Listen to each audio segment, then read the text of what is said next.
सुरमई काशी की आज के इस कड़ी में आपका बहुत बहुत स्वागत है। अभी तक हमने काशी के साहित्यकारों, संगीत और बहुत सारे विषयों पर बात की।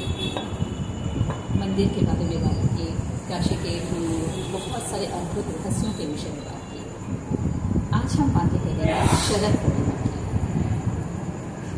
हमारे साथ हैं प्रसिद्ध कलाविद डॉक्टर गौतम चटर्जी।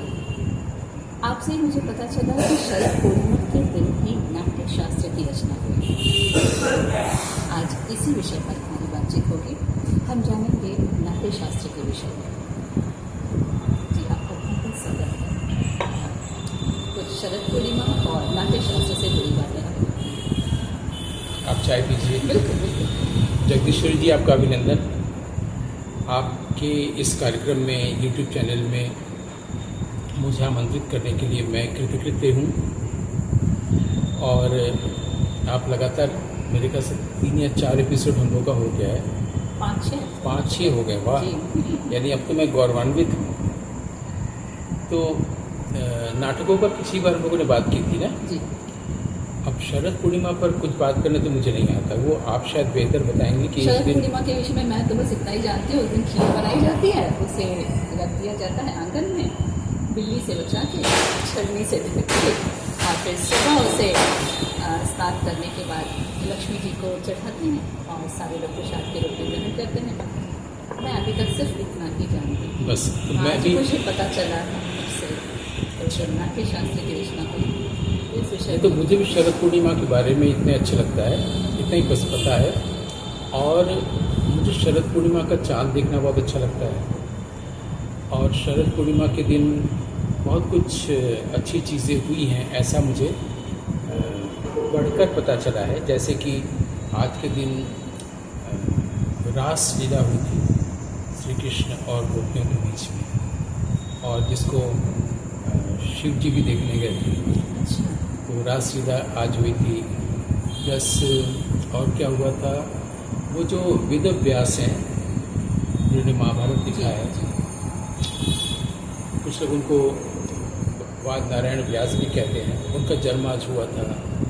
ऐसे ऐसी कई अच्छी चीज़ें शरद पूर्णिमा के दिन हुई थी। उसी क्रम में मुझे पता चला कि भरत मुनि ने काशी में नाट्यशास्त्र की रचना शरद पूर्णिमा के दिन की थी। अब जैसे ब्रह्मा जी का होता है ना कि उन्होंने सोचा और हो गया, तो भरत मुनि जब ब्रह्मा जी से जुड़े थे, जैसा कि उन्होंने लिखा है, तो ऐसा ही उनके साथ भी हुआ होगा। जैसे कि उसमें एक जगह आता है नाट्यशास्त्र में कि उन्होंने अपने 100 शिष्यों को सिखा के फिर ब्रह्मा जी से पूछा, अब मैं क्या करूँ, कोई प्रदर्शन करना है, क्या करना है। तो 100 शिष्यों को जो सिखाया, ये उसमें डिटेल में लिखा है कितने समय में सिखाया। यानी हम लोग के पास जो समय का कॉन्सेप्ट है, वो देवताओं के पास अलग होता है। वो कहते हैं कि ब्रह्मा जी का एक पलक झपकाना और हम लोग कई साल गुजर जाते हैं, कई हज़ार साल। तो उस नाट्यशास्त्र की रचना काशी में हुई है, भरत मुनि काशी में हुई है। ये कैसे पता चला, इसके कुछ तथ्य मैं आपके सामने रखता हूँ, ताकि कहानियाँ तो कोई भी बना सकता है ना। तो हम लोग जो कि अखबारों में रहे हैं, उसमें 2 चीज़ एकदम साफ होता था, तथ्य और अफवाह। जो चीज़ तथ्य नहीं है वो अफवाह या फिर अनुमान है। पेड़ के पीछे अगर कोई धुआं दिख रहा है तो वहाँ आग होगी, अनुमान है। या चांद के पीछे कोई चीज़ होगा जो हम लोग जानते नहीं, तो अनुमान कर सकते हैं कि चांद के पीछे कोई हाथी होगा, है ना। तो यहाँ पर तथ्यों की बात है कि हम लोग जो वैदिक समय जानते हैं और उत्तर वैदिक समय जानते हैं, उत्तर वैदिक समय के आगे मुगल पीरियड, ब्रिटिश पीरियड पे भारत की आज़ादी, ये सब जानते हैं। तो इसमें आधुनिक काल जिसको कहा जाए, जैसे 18वीं शताब्दी के बाद नाटक कब से शुरुआत हुई, उसका कोई वो मिलता नहीं, एविडेंस नहीं मिलता। हम लोग रामायण, महाभारत, वेद और नाट्यशास्त्र को भी नहीं जानते थे। नाट्यशास्त्र के बारे में हम लोगों ने जाना है 1925 में, और भास के नाटकों को जाना है 1910 में। यानी अभी हम लोगों ने जाना है। तो नाट्यशास्त्र के बारे में जब धीरे धीरे लोग जानने लगे और सारे चैप्टर्स एक जगह इकट्ठा हो गए तो 1925 में 3 अलग अलग जगहों से प्रकाशित हुआ था और 1955 में इसको संस्कृत से हिंदी और अंग्रेजी में अनुवाद किया गया था। फिर उसके बाद से हम लोग पढ़ते आ रहे हैं। लेकिन हम लोगों ने ये जाना कि काशी में एक दल होता था एक ज़माने में, उसका नाम था नटी संघ। नटी संघ काशी में नाटक किया करता था और काशी के बाहर भी जाता था। पहले रेलवे लाइन नहीं थी, जो हमारे यहाँ मुसलमान जब 9वीं शताब्दी में आए थे तो सिल्क रूट से आए थे और बहुत सारे ग्रंथों को वो लोग नष्ट न करें इसलिए ऐसी जगहों पर छुपा दिया गया था ताकि वो सुरक्षित रहे जो आज हम लोग को मिला है, जैसे कश्मीर में, नेपाल में और जगह। तो घोड़ों पर सवार होकर लोग सिल्क रूट से आते थे।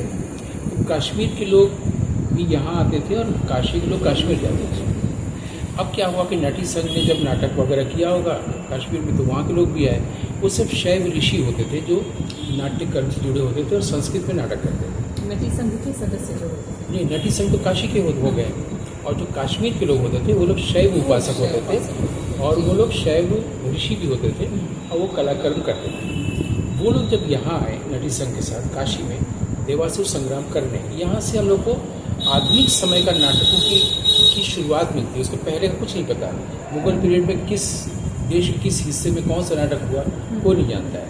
नाटक लिखे तो गए हैं, नाटक के मंचन का कोई एविडेंस नहीं। तो हम लोग कालिदास, भवभूति, शूद्रक को जानने के बाद फिर ख़त्म हो गया, गायब। उसके बाद क्या हुआ, लिखी हुई की परंपरा मिलती है। रंगमंच हो रहा है ये हम लोग को उत्तर वैदिक काल का भी नहीं मिलता और उसके बाद मध्यकाल का भी नहीं मिलता। आधुनिक काल जब हो रहा है जिसको 18वीं शताब्दी से माना जा रहा है उसमें कुछ कुछ मिलता है। जैसे कलकत्ता में एक रशियन वो थे आर्ट कन्नोसियर कहते हैं, जो लोग की कला के बारे में जानते हैं, उन लोगों ने पहला नाटक किया था। वहाँ से एक अंग्रेजी का मानते हैं। संस्कृत नाटकों का जो मिला है वो भारतेंदु के समय के आसपास का है। भारतेंदु से थोड़ा पहले होगा वो 19वीं शताब्दी, क्योंकि भारतेंदु का समय 1850 से 1885, ये उससे थोड़ा पहले का होगा। तो 19वीं शताब्दी का उत्तरार्ध, उस समय जब वो लोग यहाँ आए थे कश्मीर से और नटी संघ के साथ देवासुर संग्राम कर रहे थे, 3 जगहों पर किया ये एविडेंस मिलता है। एक किया था कर्दमेश्वर महादेव मंदिर के पास, एक किया था आपका जंगमबाड़ी मठ के पास। तब भी वो मठ था वो शायद ऋषियों का ही है, जंगमबाड़ी मठ। और जो जंगमबाड़ी या वाड़ी है वो मराठी में भी होता है, संस्कृत में भी होता है, बांग्ला में भी होता है। जरूर नहीं कि वाड़ी है तो वो बंगालीज का ही है, लेकिन शायद। तो क्या हुआ कि वहाँ किया था और जो सत्यनारायण मंदिर है उसके पीछे कहीं किया था 3 जगहों पर उस समय। सत्यनारायण मंदिर विश्वनाथ जी दाहिनी ओर है, सत्यनारायण मंदिर बाईं ओर है, बांसवाड़े का फूल माले की दुकान है। तो सत्यनारायण मंदिर के पीछे कोई जगह रही होगी, वहाँ किया। 3 जगहों पर करने का एविडेंस मिलता है। ठीक, तो जब नटी संघ के लोगों ने देखा कि कर्दमेश्वर महादेव मंदिर में करने गए हैं तो उन्होंने पूछा यहाँ क्यों कर रहे हैं। तो उन्होंने बताया कि उनके जो आचार्य हुए हैं वहाँ पर शिव की पूजा नहीं होती है। ये शिव को भैरव कहते हैं कश्मीर में, उसकी पूजा नहीं होती। वहाँ पर अभिनव गुप्त की पूजा होती है। अभिनव गुप्त महामहेश्वर हो गए थे और अभिनव गुप्त को आज भी कश्मीरी पंडित, चाहे दिल्ली में रहे या कहीं भी, सुबह उठ के जैसे हम लोग भगवान शिव को याद करते हैं वो अभिनव गुप्त को याद करते हैं, तो वही शिव थे उनके, है ना। तो उन्होंने बोला कि चल ठीक है, अभिनव गुप्त को क्यों आप यहाँ क्यों याद कर रहे हैं। तो बोला कि इसलिए अभिनव गुप्त ने नाट्यशास्त्र की कमेंट्री लिखी और वो कमेंट्री लिखने से पहले वो काशी आए थे और काशी में इसी जगह पर आए, आके प्रणाम किया था शिव को कि भरत मुनि यहाँ हुए हैं, हम प्रणाम करके उनके नाट्यशास्त्र की कमेंट्री करने जा रहे हैं, जिसको संस्कृत में वृत्ति कहते हैं। या हम लोग आमतौर पर टीका भाष्य कहते हैं, लेकिन टीका अलग चीज़ होती है, भाष्य अलग होती है, समीक्षा अलग होती है, वृत्ति अलग चीज़ होती है। तो उन्होंने कमेंट्री की थी अंग्रेजी में और वृत्ति संस्कृत में लिखी। तो इससे पता चला कि अभिनव गुप्त काशी आए थे, इससे पता चलता है कि भरत मुनि काशी में हुए थे, इस एविडेंस से। और ये भी पता चलता है कि जब हमारे यहाँ मुस्लिम लुटेरे आए थे और काशी के सारे मंदिरों को तोड़ दिया था विश्वनाथ जी को भी, उनको पता ही नहीं था कि एक शिव मंदिर वहाँ भी है कंदवा में, और वो बच गया। वो अभी भी लोगों को नहीं मालूम कि वो तोड़ नहीं पाए थे, वो ज़्यादा प्राचीन है, वो एकमात्र एकमात्र मंदिर है। और अपनी ही उसी स्थिति में अपनी उसी स्थिति में है और 6वीं शताब्दी ईस्वी का है, जिसको अंग्रेजी में कॉमन एरा कहते हैं, CE। और उसके बारे में कैसे पता चला? ऐसे पता चला कि जब हमारे यहाँ ये आज उत्तर प्रदेश पहले यूनाइटेड प्रोविंस था अंग्रेज़ों के ज़माने में इस जगह को, उससे भी पहले जब राजाओं का ज़माना था तो यहाँ पर पाल डायनेस्टी के बाद गुर्जर प्रतिहार वंश का राज्य था। उसका गहरवाल पीरियड आया, कन्नौज से लेकर गोरखपुर का पूरा एरिया, उसमें कई बार काशी की राजधानी वाराणसी बनी। ठीक है, इंटरेस्टिंग है, बहुत बड़ा एरिया है। वाराणसी तो खाली वरुणा और अस्सी के बीच में है, काशी बहुत बड़ा है, काफ़ी बड़ा। और काशी भौगोलिक क्षेत्र पहले था ही नहीं, हमने आपको पहले भी बताया है कि वो हमारे भीतर की स्थिति है, जो कि शंकराचार्य ने कहा है। उसके बाद उससे नाम पड़ा क्षेत्र का, तो बहुत काफ़ी भौगोलिक विस्तार हुआ। तो उस समय जब गहरवाल पीरियड था तो एक राजा थे, हुए हैं चंद्रदेव, ये सब एविडेंस है। चंद्रदेव ने एक कंदवा वाले मंदिर का जीर्णोद्धार कराया था, रिनोवेशन किया था, यानी वो मंदिर पहले से थी, टूट रही थी तो उन्होंने बनवाया। और वो कब की थी? तो मैं अपनी खोज में 6वीं शताब्दी तक गया। 5वीं में कालिदास हुए, चंद्रगुप्त का पीरियड था, गुप्त का पीरियड। इससे ये भी क्लियर हो गया कि वो कंदवा में वो मंदिर पहले था। 10वीं शताब्दी में जब अभिनव गुप्त हुए हैं तो चंद्रदेव ने उसको बनवाया था, पर बर्बाद में तो थोड़ा सा ठीक ठाक किया था। जैसे भी सारनाथ के स्तूप है, बीच में बिगड़ जाता है तो उसको आर्कियोलॉजिस्ट जाके बनाते हैं ना, जो मेंटेन करने के लिए।